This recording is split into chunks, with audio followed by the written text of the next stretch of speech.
Thank you. Yeah, honor. Sure thing. I want to bring in the mayor of Austin, Texas. That is His Honor Steve Adler. Sir, I can't. This is really a big deal for your city, isn't it? Go ahead. Stuart, it certainly is. You know, Apple's been in Austin here now for a quarter of a century. We share a push for innovation. They've been a great corporate citizen in our community, and we're real excited about this expansion. It comes on the heels of a real significant expansion the end of last year. So we're just real excited. Are you challenging Silicon Valley for tech hub supremacy? I know that's a strange question because Silicon Valley is clearly king. Are you challenging?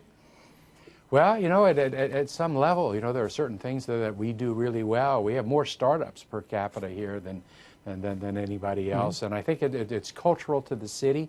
Austin is a forward-looking, cutting-edge kind of place, and it has, quite frankly, an environment and a city that a lot of the employees that Apple wants to hire want to live in Austin, Texas, and we're real pleased about that. Of course, you realize that importing people from out of state brings in people who may vote differently and see politics differently from the rest of Texas.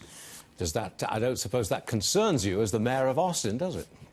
Well, Austin as a city has not always voted the same way that the rest of the state has, although we're seeing more and more cities in Texas now beginning to vote the way that Austin does.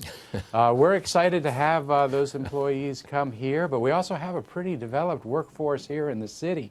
And I think that one of the reasons why Apple's expanding here is because of the people that are already here. Did you play any role in discussing this with Tim Cook? Did you offer any incentives to Tim Cook to bring the manufacturing of the Apple Mac Pro to Austin? The city hasn't offered any incentives to Apple associated with this, other than just providing a great quality of life for Apple employees. And a low taxation rate, I might add. There is in this state. It's certainly very business friendly. Democrats don't approve of that, though, do they? No, and that would be a much larger segment than the one that we have here. But we're real pleased with this. You know, Apple has its second largest presence outside of California in Austin, Texas. Terrific. Your Honor, Stephen Adler, Mayor of Austin, Texas, thank you very much for appearing with us today, and congratulations, sir. That's a big win. Thank you, Stuart. We're excited. Yes, sir.